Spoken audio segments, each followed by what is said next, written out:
Hey guys, I'm here today because I want to get the blue screen out of my living room. And also, I wanted to talk with you guys a little bit today about long form recording, narrating for audiobooks and other media that takes a little bit to record. Like you're going to be in your booth for 2, 3, 4 hours at a stretch. And when you get done, you're going to have to edit that. And that is always the trick. And of course, as you can see behind me, we have got Audacity because I like editing in Audacity. You're going to get people that say, oh, no, no, you got to do blah, blah, blah. You got to super high dollar. No. For audiobooks, Audacity is way more than enough. And we're going to get into some fairly advanced things. But first, just real quick, we're going to go through some simple things. Now, the first thing that you want to do while you're narrating an audiobook is to mark any place that you... Well, first of all, let's actually go over my setup here real quick, if I can do it without ruining everything. I have got a small Scarlett 2i2, which has 2 inputs, and that's going to be important in a minute. I normally record with an 18i8, and it's got, well, 18 inputs. I use 3 of them, and we'll talk about that later. But for right now, it's good to have a interface that has at least 2 inputs, and I'll show you why, for a couple of reasons. First and foremost, you can split your mic signal, put it in 2 of the inputs. And if you get into a really dynamic read where, you know, you're shouting as a lot of the characters, you can actually salvage a bad take where it clips by having channel 2 dialed down. Now, what we're going to get into in a minute with this, we won't have the luxury of doing that, and you can ignore that for right now. But what we want to start with is marking bad takes. Now, we're going to go over 3 ways of doing this. First of all, we've got a book. And for our first method, we have the humble dog clicker. These things are great, they're cheap, they're loud, and they work really well for marking bad takes. Now, the first thing you probably want to do is to make sure that show clipping is on, because that's going to make it really easy to see bad takes. Now, let's go ahead and do a sample here real quick. We're going to get it recording. We're going to open our book, and we are going to commence to... it's too dark in here to read. Yeah. You hurt? You no fly? The answer was a harsh gabbling, which they all felt immediately to be exotic. Whenever the bird came close... Wherever the bird came from, you guys get the idea. I've marked some bad takes here. Now, the great thing about this, and my keyboard is not set up well for this because I'm always ill-prepared, and this was a spur-of-the-moment thing. You can see right here where the bad take was. So I started here, and the next part of the take is here. You delete right to there. You know, and in fact, I screwed it up several times, you can see. I delete right there, and I'm good. I don't even have to really listen to it, because I can see on the... Which way am I? I can see, behind me. I can see on the screen exactly where my bad take is, and I don't have to mess around with it, like, at all. I mean, yeah, you want to listen to it, like, for a half a second, just to make sure that you're deleting the right thing, especially if there's a big clicky mess. But dog clicker. Brilliant. It works well, it's simple, and you can use it even if you're using an interface with only 1 channel. Just get it close to the mic so that you're sure that it peaks.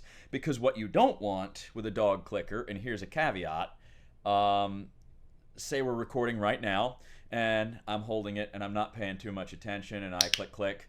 Okay, you see that, but like if it's click, click, click, click, click, click, yeah, you don't see that. You don't see that at all. So that is an issue, because then you'll have bad takes and clicks in the finished product, and you don't want to sift through that for 4 hours. So when you do have a dog clicker, you want to click it good and close to the mic so that you can see that. And let me show you something here real quick. Even if show clipping is off, you can still see that real easily. But show clipping on also shows a bunch of other things that are really handy to have. So I would leave it on. Dog clicker for editing audio. Handy. But if you want to step up, they do make, and this is where having 2 or more inputs comes in handy. They do make tone generators. And tone generators are great because they are not on the same, and this one is one I built. Obviously. Has a little on-off switch, has a little input for a TS cable, and it plugs right into the thing. So we're just going to go and plug that into my interface right now. I apologize. You guys are probably going to hear a pop. Nothing I can do about that. But there we go. It's plugged in. And I suppose I should probably plug it into the electrical line. Yeah, there we go. So that's plugged in, and now I have a beep button. Beep beep. And this is great because I can now put it on a separate track. Now you guys are hearing all this in mono, so it sounds the same, but watch this. Watch this. I can keep my track clean. And so if I'm reading and I make a mistake, the answer was a harsh gabbling, which they all felt immediately to be exotic. Okay. See, look at that. Look at that right there. We have got a clearly visible beep on a separate track. So you can actually just run through here, delete that, and you are good to go. Now, of course, when you're done editing this, you can split it, like, because we're recording in stereo, and eliminate the track. So you now have a nice, clean track that is ready to be processed and shipped off. So, beep button, great thing to have. And I have loved my beep button for a long, long time. But if you want to get even more creative, and this is kind of getting into a lot of esoteric things, but here's the cool thing. Like, I do a lot of very dynamic reads. I voice all of the characters. You know, so if you have someone talking, it's like, "Hello, how are you doing today?" "Oh, I'm fine. How about yourself?" "Oh, I'm good." "Hey, Harry, you done with that yet?" Yeah, I'm coming to it." You know, things like that. And you need to pay attention to things. Sometimes your beep does not mark an error. Sometimes you want to mark something that is either a character voice that you need to pay attention to. Sometimes if you're doing special effects voices, like someone's talking over a radio, "Breaker, breaker, this is bass," you know, something like that. You want to add a radio effect or something. You're going whole hog with this production, and it's 4 hours of stuff that you don't want to listen to. And also, if you're cleaning out flubs, which there will be many of, you don't want to stop and have to listen to every single solitary one of them to clean it out. Okay? That is where this little guy comes in. This is a programmable macro keypad that I've put keyboard shortcuts into. And interestingly enough, there's a feature in Audacity called label tracks. And let me find my mouse here. Yeah, here we go. Edit, labels, and there is an add label to playback position, which I have created a shortcut to Control-Alt-Shift-L. Here's the trick with this one. You can actually do that. You can add, while recording, and it's on this macro button, you can click that shortcut and you can add a label, right? And that's great. And I have programmed this macro pad to add several. First of all, one for bad takes. Bad takes. There's another one for character voices, to where I need to check and make sure that the consistency is there if I want to go back and listen. And that one is abbreviated FEM, because usually for me it's with female voices. Hello, how are you? Yeah, I talked to him just yesterday. He seemed fine. Anyway, there's one for scene transitions, so I know just to put a scene transition. Bad take. A scene transition chime there. There is one for like long pauses that I want to see. It says rest, and if I'm flipping a page, or if there's a long pause that I need to concatenate and trim off, well,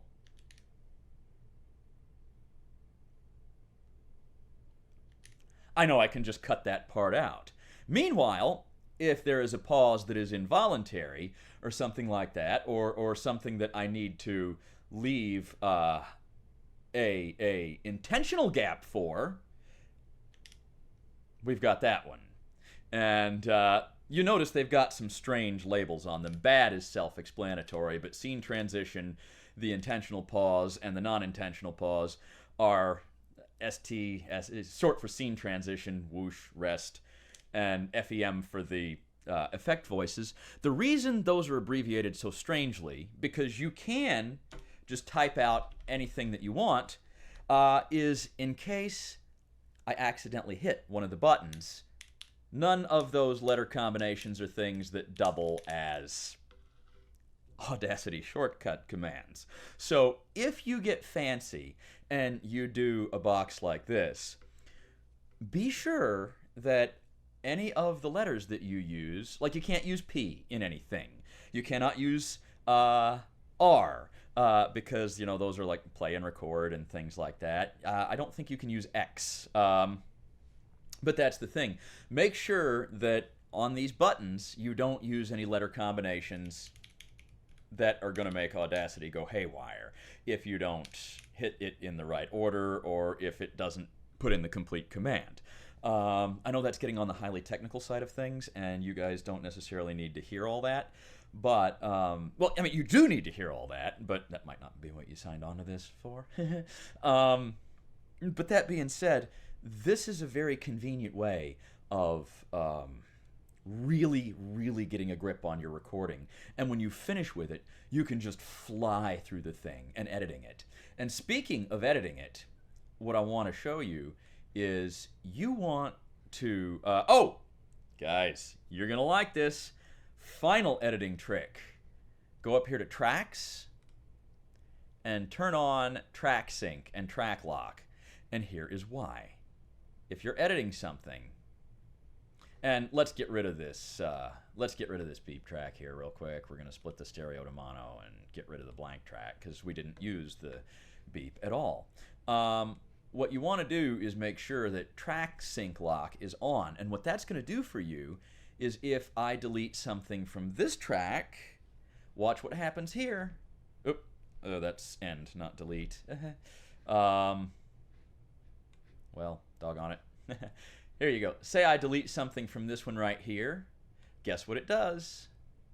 It actually grabs the one down here and any subsequent tracks, and it moves them all back. So yeah, like I'm going to delete up to here so you can see this marker move back to where this is. Watch carefully. I'm intentionally not selecting the, well, it's helping me to do it. Thank you, Audacity. Yeah, see, if track lock is on, you can't accidentally delete a portion of one track and not the other. And it works if you've got like 3 tracks, 5 tracks, 7 tracks. You can track lock some together and not others.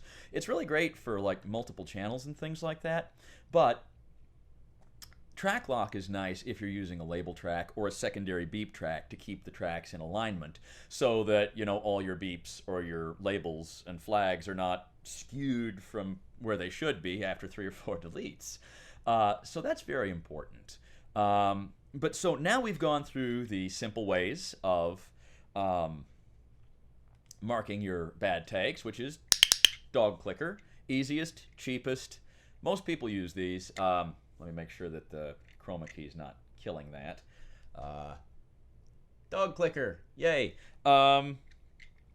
you've got a beep button, and beep buttons, you can acquire these. They're called tone generators, and most of them have momentary switches, and you can plug them right into your thing. This one is one I whipped up, but you can buy them. Look for tone generator with a button on it. Now, they're about $60, but let me tell you, if you have a second channel for the thing, it is a huge step up from a dog clicker. I love my beep button. But for my money, because I do a hugely amount of, just a varied amount of characters and a lot of dynamic reads, I like my macro pad because I can mark different things for different reasons. And when I'm editing 4 and 5 and 10 and 12 hours of audio, it makes it so much faster and easier. And I like doing that. I like reading audiobooks, but sometimes it gets tedious, and anytime you can save yourself time, you're saving yourself money and aggravation, because the faster you get one out the door, the faster you can get another one on your plate. Let's talk about editing.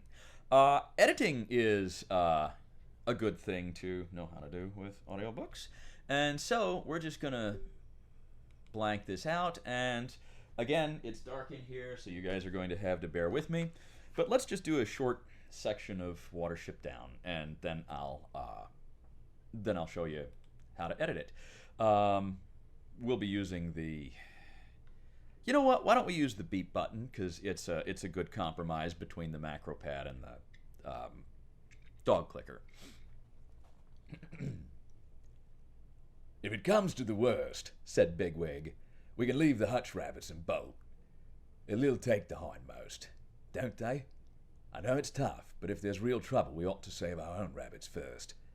Let's hope that doesn't happen, though." When they came to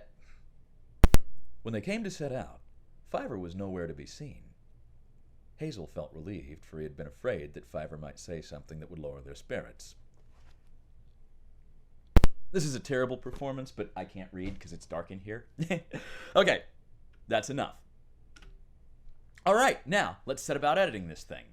Well, first of all, mistake number 1. I did not leave 5 seconds at the end of this audio. So we're going to do that now.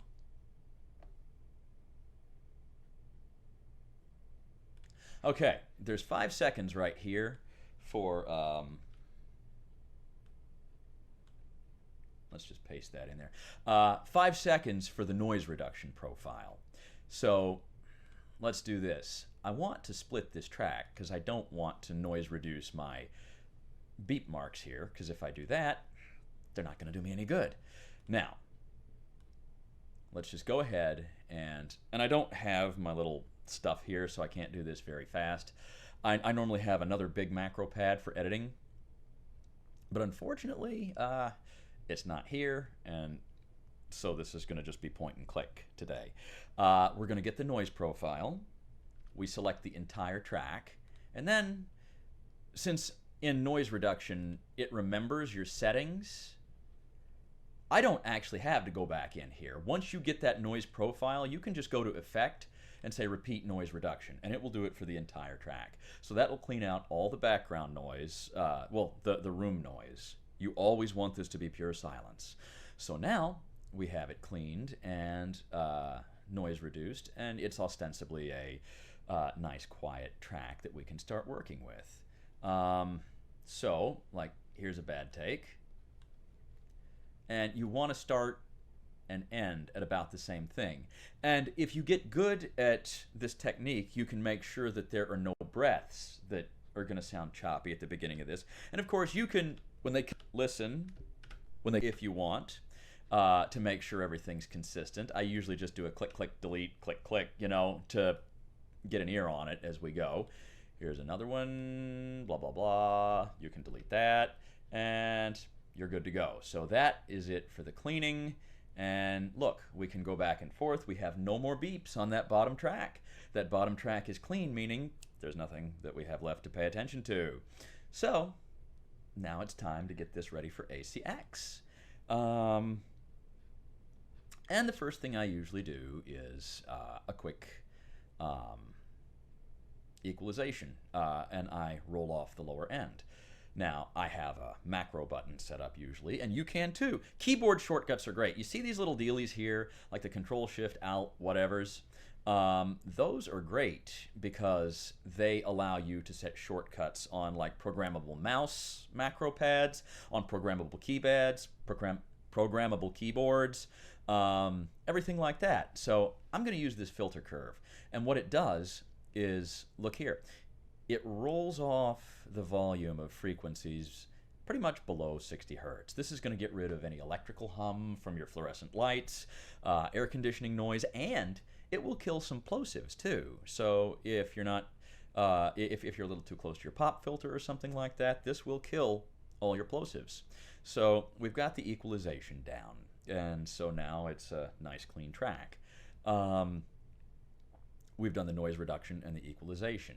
Now what we're going to do, because ACX wants consistency, and I read fairly dynamically.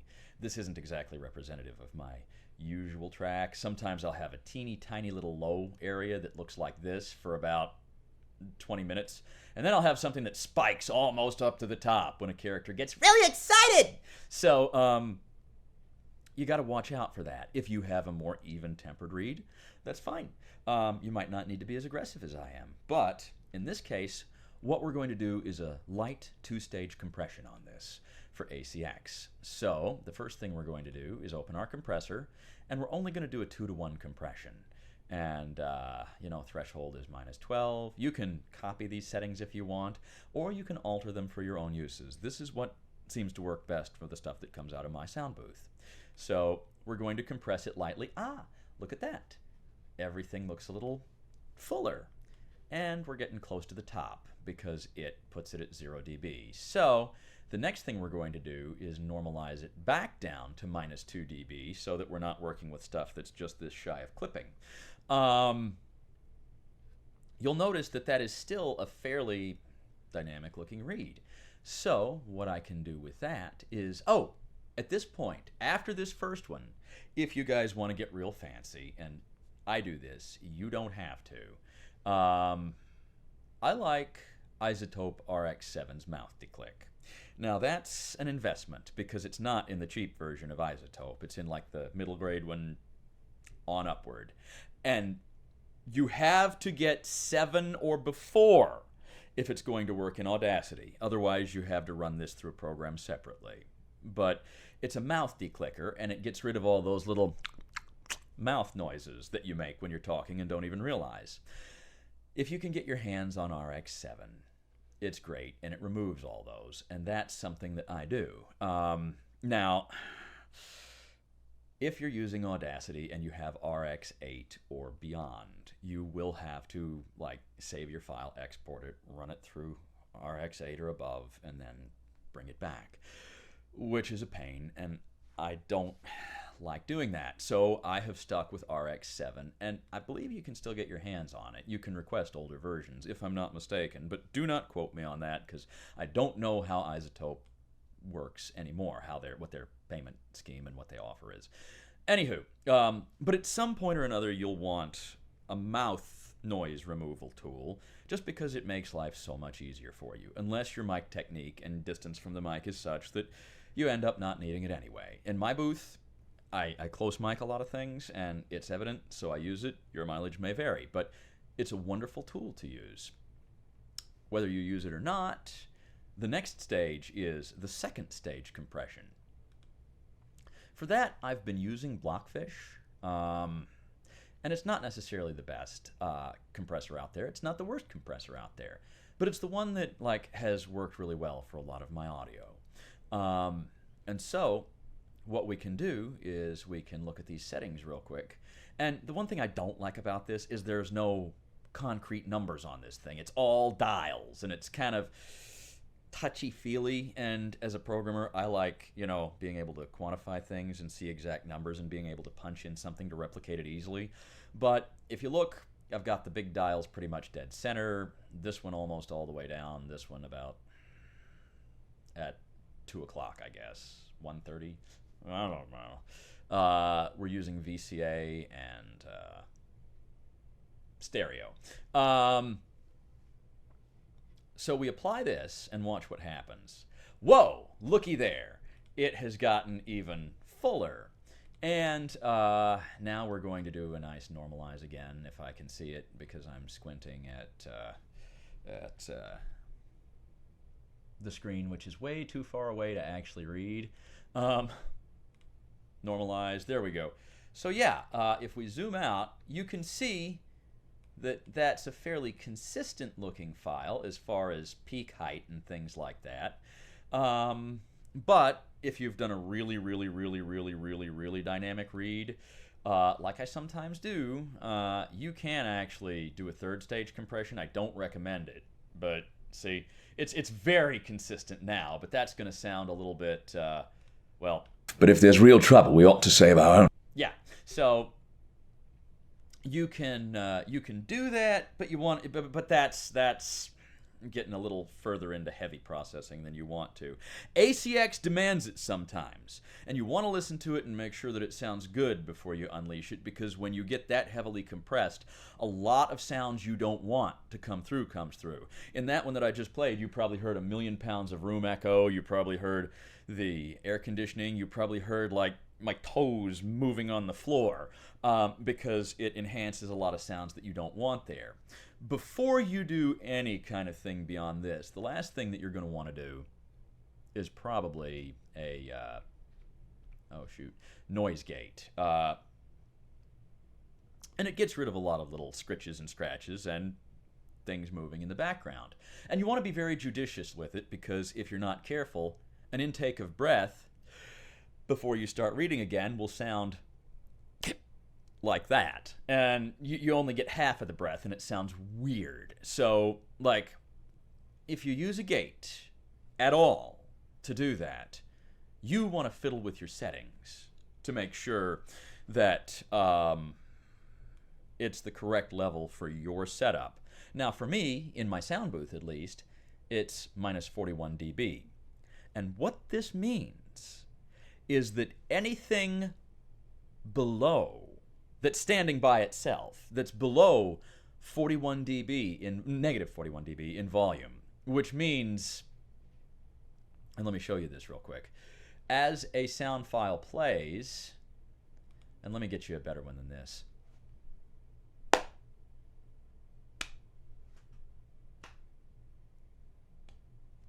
Okay, there's 4 claps. Now, as we play, watch up here. Watch the dB meter.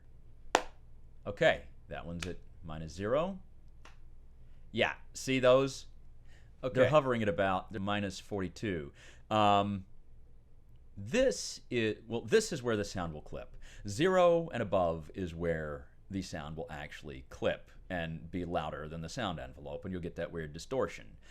Negative dB is how far below that it is. So if something is quiet enough, like hopefully this one is, yeah, no, that one went up to 36, which is fine. See, that's not a very quiet noise.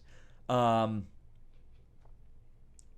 what will happen is if you gate this thing, anything below minus 41 will be converted to pure silence. And we'll just apply that, which does it really quick because this is a short clip. This area right here, if there were any shuffles or scuffles or anything like that, watch what happens when I play it. Nothing. You saw nothing here because there is no sound there anymore. That is dead silence.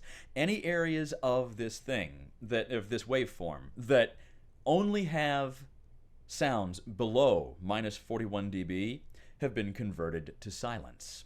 The problem with that is if you have something that's right on that threshold, it will clip certain parts of it out and not others, and things will sound real choppy and weird. It happens during breaths, it happens during sighs, it happens during a lot of things that you don't want to have it happen to.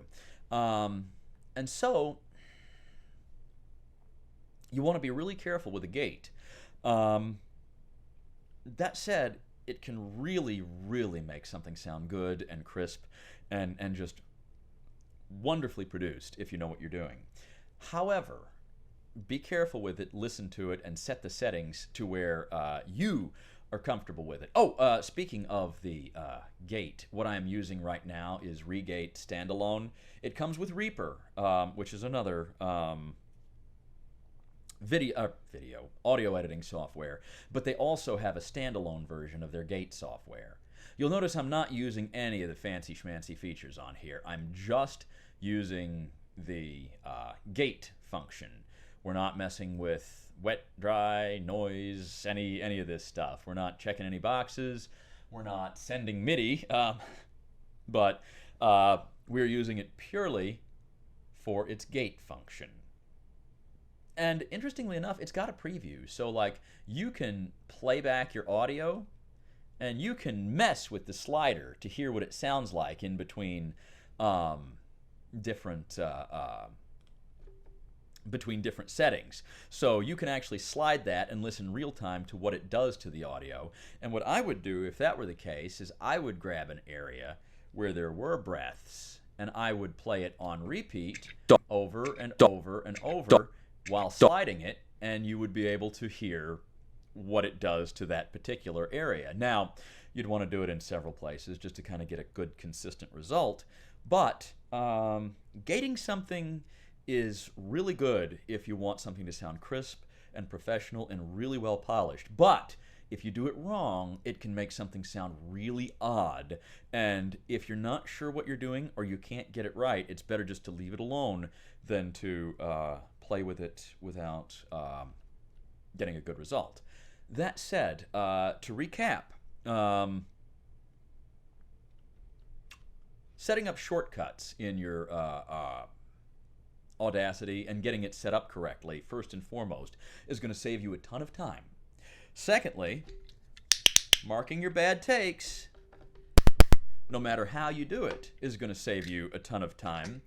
And finally, getting good at editing and finding out what your processes are is going to save you a ton of time, because once you have figured out all of those settings, once you have figured out like, oh, I compress like this, and my settings for the click removal or mouth noise removal are this, or my gate settings are this, and that's what consistently works for you, well, you can go into tools and you can go into macros.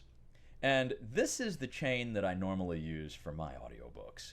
But in macros, it's great because what you can do is you can set all that stuff that we just did to one single button press. So after you've gotten done trimming off all the bad takes, you go up here, you go to Apply Macro. Well, we'll actually select everything first. We go to Apply Macro, and we click on our macro. Voila! I can walk away, I can make myself a sandwich, and by the time I get back, I've got finished audio. All I have to do is export it, and it is in perfect condition to being sent to ACX. So your process is record, noise reduction, trimming, and then run your macro. And that's all. And it saves you so much time. So I hope this has been instructional, and I know this was sort of an informal setup. All my setups are informal. So, you know, I know it's not polished. I can see that my sweater is phasing out of existence. But, ladies and gentlemen, I hope you found this instructive, and I hope that it really helps you in your audiobook endeavors. And again, Audacity, ladies and gentlemen, you don't need anything fancy to do this. It does everything you want. Again, all these plugins, all these neat things, all this stuff, like I can record in Audacity, and I hope I don't screw up my stuff to you. So if I do, have a great day, and thank you for joining in.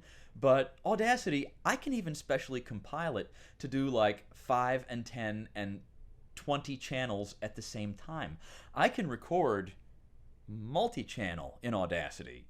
So don't let anyone tell you you need to get something super, super expensive to do this. And I know I've been doing macro pads and beat buttons and like high dollar mouth noise removal things. And I know it's like You can do that, but you can also do things like that for free.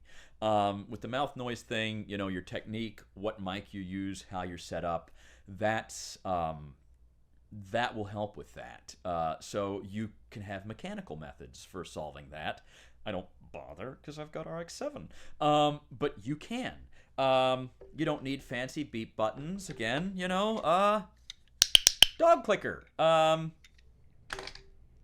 There is all sorts of ways that you can get good, high-quality audio for cheap. And Audacity is perfectly capable of delivering really good quality stuff. Don't let anyone tell you that it can't. And with that, ladies and gentlemen, I'm going to quit bothering you and let you get to recording. Enjoy your setup, tinker, play around. Happy reading, everybody, and I will see you next time. Take care.